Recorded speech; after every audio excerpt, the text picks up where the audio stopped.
세상의 웅성거림과 자기 내면의 목소리에 무관심한 채 그저 열심히만 살아서는 곤란하다. 눈 감고 귀 막고 사는 게 편하기는 해도 그것이 온당한 삶의 태도라고 할 수는 없다. 우리가 모르는 척 외면하고 있으나 우리를 계속 아프게 하고 못 살게 하는 바로 그 문제에 관심을 기울이고 해결책을 찾아야 한다. 그래야 사그라진 희망의 불길이 다시 커질 수 있다.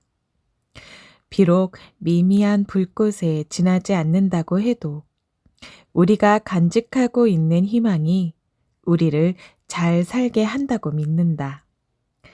아무리 희미하다고 해도 희망을 그냥 놓아버려서는 안 된다. 희망을 붙잡고 무엇이든 계속해보려 한다. 나는 잘 살고 싶다. 안녕하세요. 다시 읽고 새롭게 읽다 주아이 책방입니다. 오늘 제가 소개해드릴 책은요. 제목은 희미한 희망의 나날들. 허희 지음 그리고 추수밭 출판사입니다. 프롤로그를 소개해드릴게요. 비밀과 고백. 나는 내 이야기를 다른 사람에게 전달하는 데 서툰 편이다. 가까운 친구에게도 개인적인 고민을 잘 말하지 않는다. 이렇게까지 고백하지 않는 연유는 결점을 누군가에게 내보이기 쉽지 않다는 알량한 자존심 탓인지도 모르겠다. 곰곰 이런 생각을 할 때가 있다. 문학을 하겠다고 마음먹은 내가 왜 시나 소설을 쓰지 않고 비평을 쓰는가 하고 문학작품을 자신만의 관점으로 해석하는 게 좋아서 라는 대답을 할 수 있을 것이다. 한데 이 같은 답변은 뭔가 부족해 보인다. 거짓말은 아니지만 뻔한 거칠애처럼 느껴진다. 좀 더 솔직해지겠다.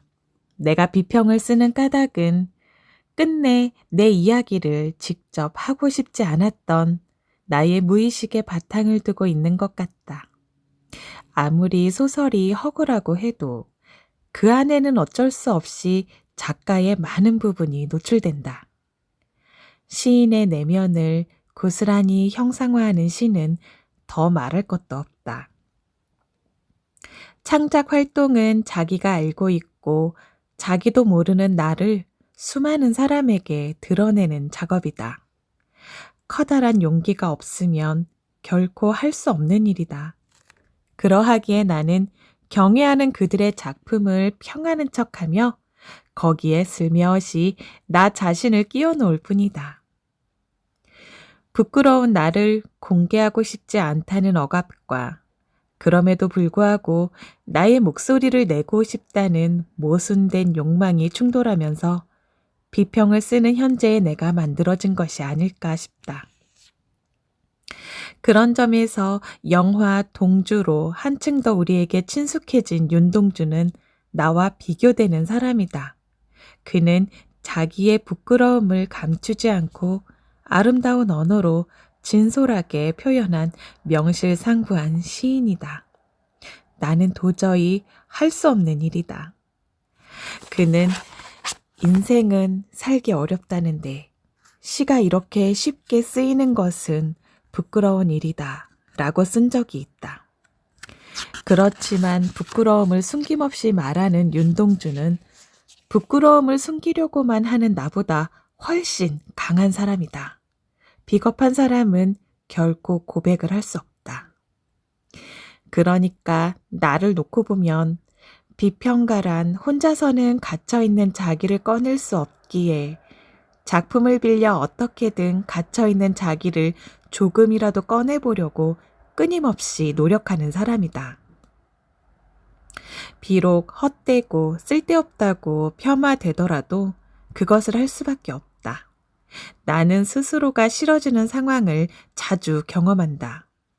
내가 꿈꾸는 이상은 터무니없이 숭고한 데 비해 내가 실제 사는 현실은 비로하기 짝이 없어서다. 도무지 좁혀지지 않는 양자의 거리가 나를 좌절하게 만든다. 아무리 발버둥 쳐도 앞으로 나의 삶이 크게 나아지진 않겠지. 이미 반쯤은 체념하고 있다. 그런데 나머지 반은 어떤가 하면 그렇지가 않다. 포기하지 못했다. 향상의 기대 없이 나는 현재를 살아갈 수 없기 때문이다. 무엇이 되었든 조금 더 만족스러운 쪽으로 바뀌어 가리라는 희미한 희망이 나를 숨쉬게 한다. 이럴 때 나는 파우스트의 한 구절, 인간은 노력하는 한 방황하는 법이다를 붙든다. 파우스트를 타락시키려는 악마 메피스토펠레스와 내기하는 절대자의 말이다. 그에 따르면 내가 이리저리 헤매는 이유도 어느 정도 납득이 된다. 방황한다는 것은 어쨌든 노력한다는 뜻이니까. 갈팡질팡하는 나를 끝없는 자책에서 헤어나올 수 있게 하는 소중한 금원이다. 젊은 시절부터 집필을 시작한 파우스트를 괴테는 만년이 되어서야 비로소 완성한다. 수십 년의 세월이 걸렸다. 대문호 괴테라도 어쩔 수 없었을 것이다.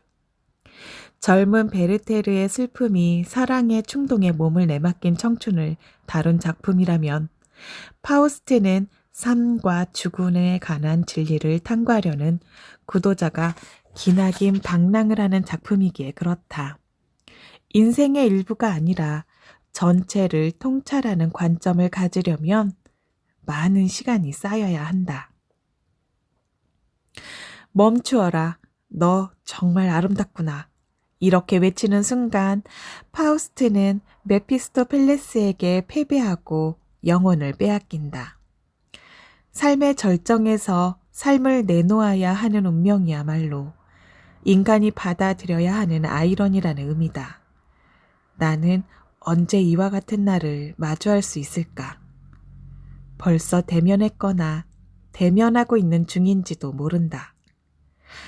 그렇게 빛나는 나날이 내 인생에 펼쳐지고 있음에도 불구하고 그 사실을 그냥 흘려버리고 있는 것은 아닐지 걱정이다. 만약 멈추고 싶을 정도로 아름다운 장면을 놓쳤다고 한다면 어려워도 또 다른 진경을 찾아내는 수밖에 없다. 그날까지 노력과 그에 수반되는 방황을 멈추지 않으려 한다. 앞으로 내가 쓰는 글이 내가 한 다짐의 증거가 될 것이다. 2021년 겨울 허희. 참으로 아름다운 고백이지 않은가 싶어요. 네, 그리고 실격당하는 인간과 문학적 삶. 제가 너무 좋아하는 다자이 오사무의 이야기를 빌어서 이야기를 하고 있는 그런 챕터예요. 그래서 이 부분을 소개해 드리겠습니다. 실격당하는 인간과 문학적 삶. 다자이 오사무의 우울 너머. 지금 저에게 있어서는 행복도 불행도 없습니다. 그저 모든 것은 지나가고 있습니다. 제 자신이 이제껏 아비규환으로 살아왔던 이른바 인간의 세계에 관해 단 하나 진리처럼 생각되는 것은 그것뿐이었습니다. 그저 모든 것은 지나가고 있습니다. 저는 올해 27이 되었습니다. 흰머리가 부쩍 늘어서인지 대부분 사람은 40 이상으로 봅니다. 채 40이 되기 전에 본인의 삶을 스스로 끝낸 작가가 있다. 그는 20살 겨울밤 처음 자살을 기도한 이후 5번에 걸쳐 죽고자 했고 마침내 39살에 세상과 절연한다. 근대 일본 소설가 다자이 오사무의 이야기다. 훗날 후배 작가 미시마 유키오는 그 정도 신경쇠약 따위야 라디오 체조만 꾸준히 해도 극복할 수 있었다고 호기롭게 말했다. 하지만 45살에 자위대의 각성을 촉구하며 할복 자살한 그 역시 다자이 오사무와 별반 다르지 않은 신경쇠약, 강박증에 시달리지 않았을까 싶다. 그들이 유독 내면과 가면에 천착한 작품을 쓴 데에는 공통된 연유가 있다. 두 작가는 인간의 자격을 서로 다른 방식, 포기와 초월로 신문한다. 작년은 아무 일도 없었다. 재작년은 아무 일도 없었다. 그 전년도 아무 일도 없었다. 1945년 8월 패전 후 일본 신문에 이런 시가 실렸다. 아무 일도 없었던 게 아니다. 작년에도 재작년에도 그 전년에도 전쟁이 있었다. 전범국 일본의 역사적 망강을 단적으로 보여주는 예라는 생각이 들지도 모르겠다. 그럴 수도 있겠지. 그런데 조금 다르게 접근해 볼 수도 있을 것 같다. 이를테면 이 시가 인생의 쓸쓸한 속성 자체를 담아냈다는 식으로 모든 것이 가치없게 여겨지는 허무, 모든 것은 영원하지 않다는 무상 말이다. 정말로 모든 것이 허무하고 무상한지 나는 알지 못한다.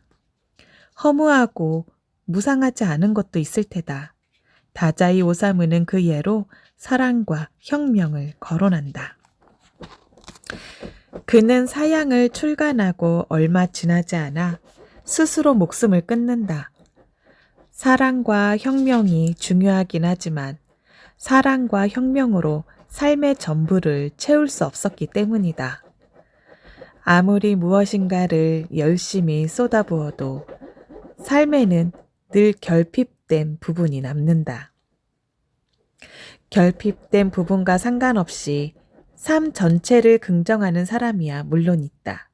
그러나 결핍된 부분이 삶 전체를 압도해버리는 사람 역시 존재한다.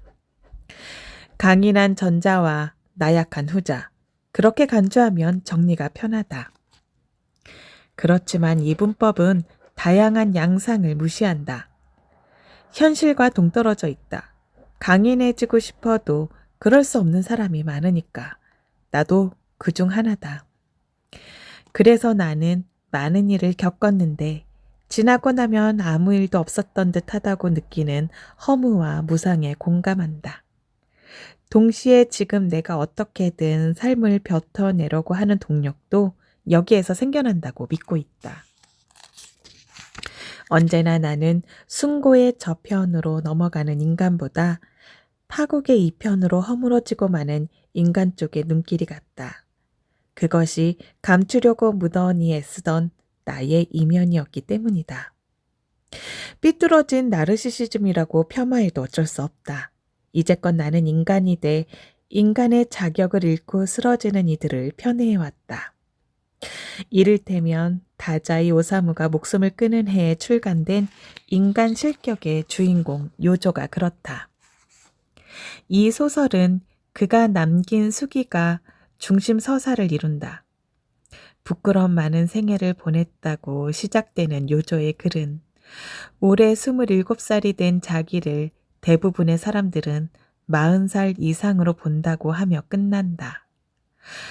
청년과 노년이 한 몸에 융화된 기묘한 형상의 요조가 더 이상 자신은 인간일 수 없다고 고백하는 순간 공교롭게도 나는 오늘날 한국에 사는 청년과 노년의 모습을 떠올렸다.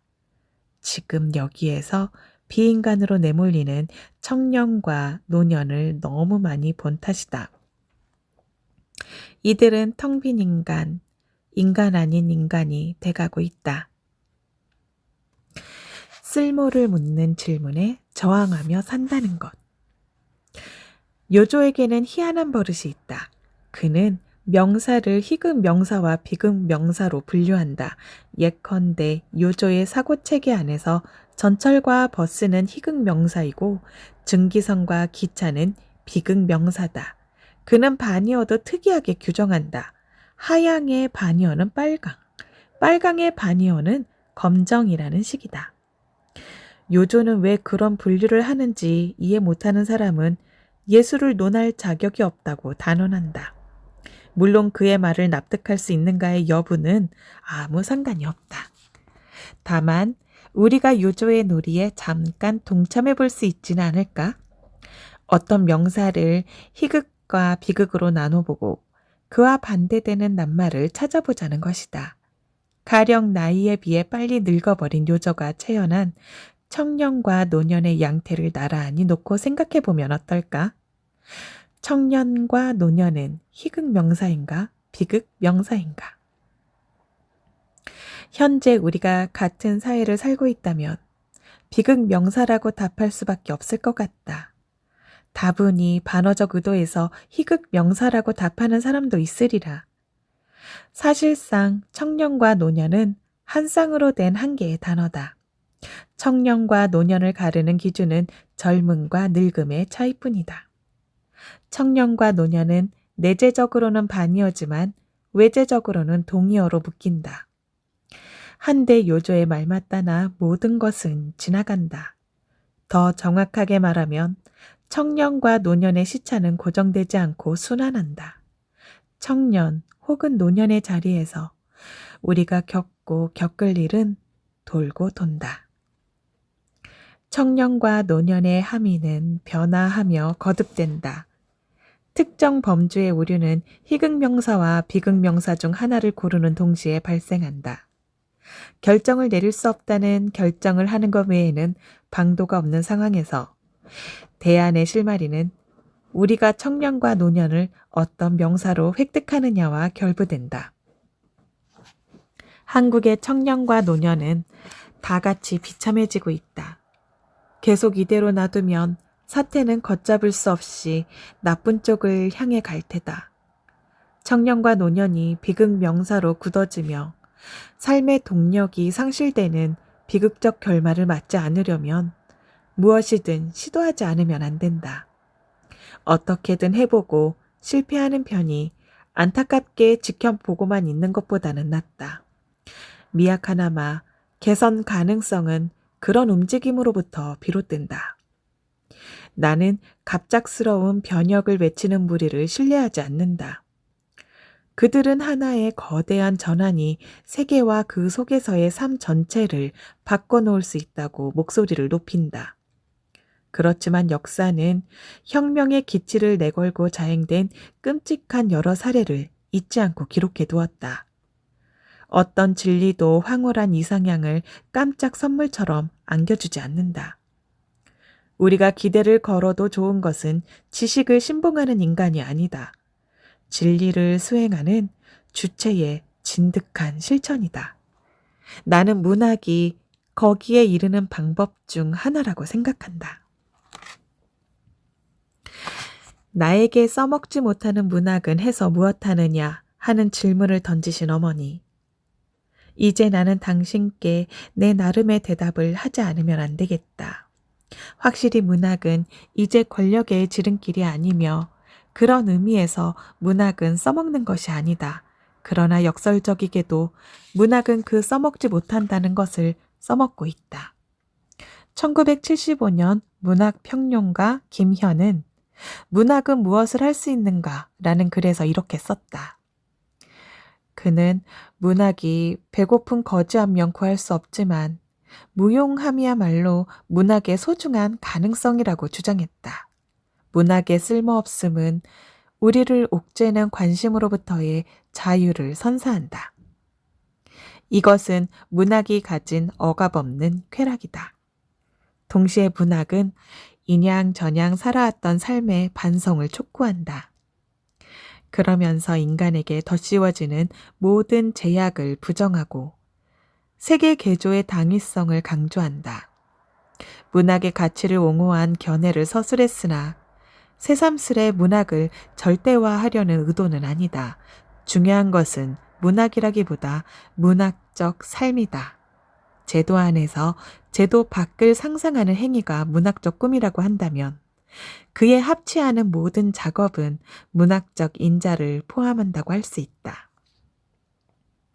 쾌락 원칙에 자족하지 않고 그것을 밀고 나가 현실의 결핍과 부정을 드러내는 활동, 더 나은 미래를 위한 그 일을 해야 한다.